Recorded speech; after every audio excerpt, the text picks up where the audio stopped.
Shop the Sherwin-Williams July Summer Sale and get 30% off paints and stains July 18th through the 28th. With prices starting at $34.29, it's the perfect time to transform your space with color. Whether you're looking to revamp your interior or exterior, we have you covered with bold hues, soothing neutrals, and everything in between. Visit your neighborhood Sherwin-Williams store or shop the sale online. Delivery available on qualifying orders. Click the banner to learn more. Retail sales only. Some exclusions apply. See store for details.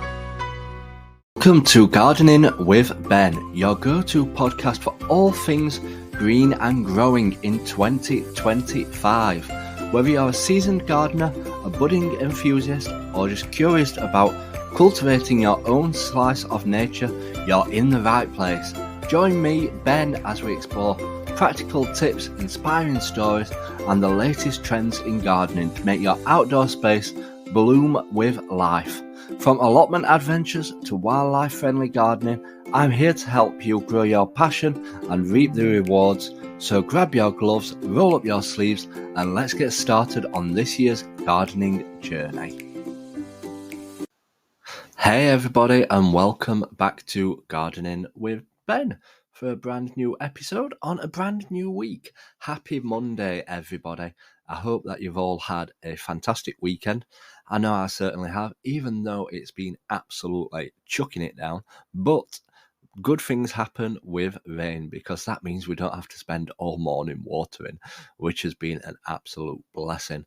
And fingers crossed, I won't need to water now for a few days, because I checked the soil and it looks like it's soaked in pretty well. So hopefully we won't have to water probably until about Thursday if it don't rain. So yeah, pretty much we're going to be happy for the rest of the week with watering. It saved me a big job doing that. So we could concentrate on other things down at the allotment today and this weekend. So today we have been busy in our polytunnel again. Yes, I was in there yesterday sorting out all the tomatoes, the pump peppers, the melons, the aubergine plant. But today we have been setting up an irrigation system. Yes, I had an irrigation system years ago, but I thought I'll try again. And I bought one of these solar-powered pump ones to give it a try and see if I could manage to do it okay. And I only bought it for about 10 plants, but I bought an extension kit on it, so it added a few more drippers onto it, and we managed to set it up for all my plants. So we've got it on my tomatoes, we've got it on my peppers, we've got it on my aubergine, and on my melons at the other side of the polytunnel, because I got enough tubing for it all to connect up to. And yeah, it was pretty much easy to set up, a lot easier than I thought. And I'm no good at DIY and building things. Definitely not, especially when it comes to building sheds. They'll fall down straight away. But yeah, we've been so busy down at the allotment setting this up this morning, and it didn't take that long to do. It was pretty straightforward, easy to fit together, and I just followed the instructions and we're all sorted. Now in my polytunnel, usually I just water them with a watering can, but I'm having to water them like every single day, even sometimes twice a day. So they are getting pretty dried out because the compost isn't that brilliant in them. And you know what compost's like, it does dry out a lot faster, especially if it's in a polytunnel where it is a lot warmer. So we set up all the drippers into it, and we set up the solar panel, and we don't get a lot of sun in the polytunnel when it's dull, like it has been today, raining and bits like that. But the solar panel got it working. It fitted up to the timer. I turned the timer on and it pumped out the water, which was absolutely fantastic. I was quite impressed with it. And obviously my wheelie bin, it can hold a lot of water. So it should last for quite a few days. And then all I have to do is just keep topping up the wheelie bin with water as and when needed. And if I want to feed the plants, I could just chuck some feed into the water and it will feed the plants there and then. So it's an easier way to feed things as well, a lot easier than measuring out the caps and doing it all that way. You can just add it straight to the wheelie bin itself and it will feed the plants.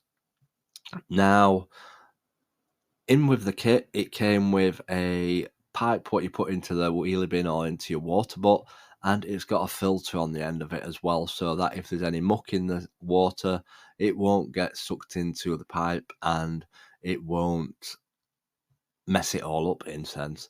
It won't cause any blockages, so that is one good thing.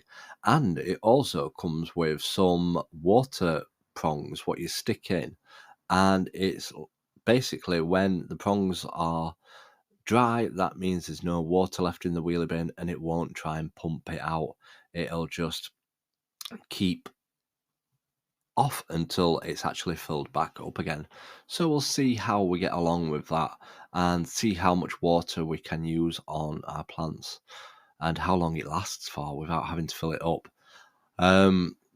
You can also change the settings on it. You can change it to water for 5 minutes, 15 minutes, or 30 minutes on it, I believe it was.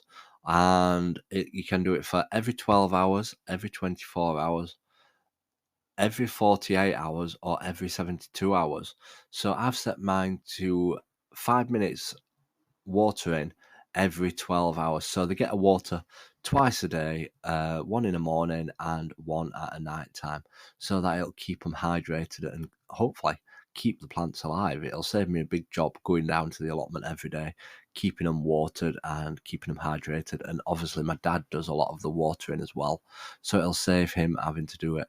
And we'll see if it works. If it doesn't, it's obviously only a bit of money lost, but we'll have to go back to the watering can.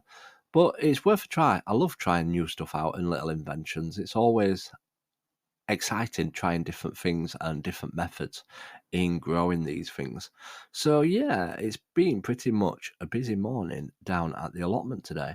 We have also been recording a couple of videos. I've recorded a little tour on my Polytunnel, which will be out later in the week.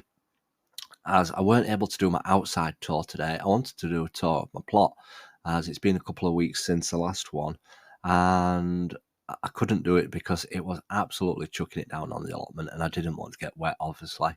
So we'll be doing a tour of the plot pretty soon. Hopefully I'll record it this week while one night when it's dry, because obviously I won't need to do any watering because the plot's watered for a week now. It'll be fine for watering the plot. So hopefully we'll get a tour video recorded for you coming up. But I'm happy with everything, how it's gone on.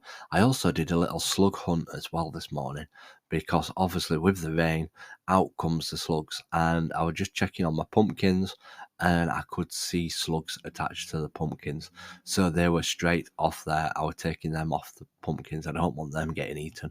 Not when I've protected them for so long and they're actually growing quite big now.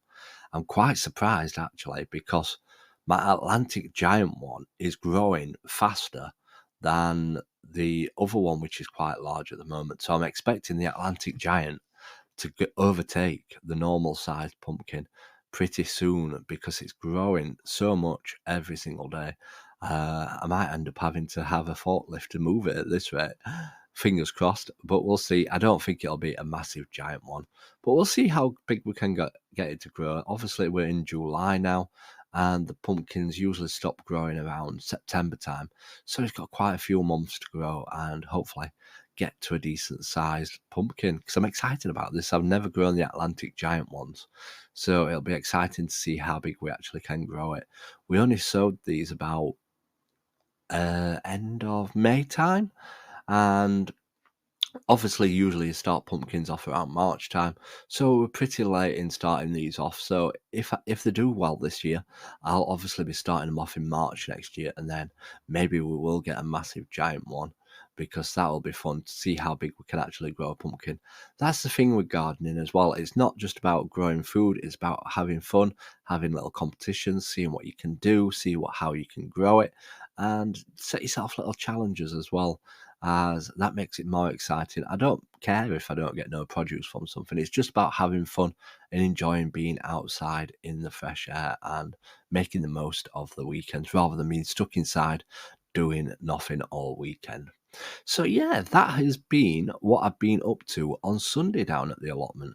If you're new to these podcasts, make sure you do drop it a follow. Make sure you click the bell so that you get notified when new podcasts come up. And if you're new, obviously there's about 400 episodes for you to listen to, so you've got a lot to keep yourself going. And if you don't follow me on social media, make sure you do. I'm on Facebook and on Instagram. Until next time, everyone, remember, keep smiling, keep shining, and keep gardening with Ben, everyone.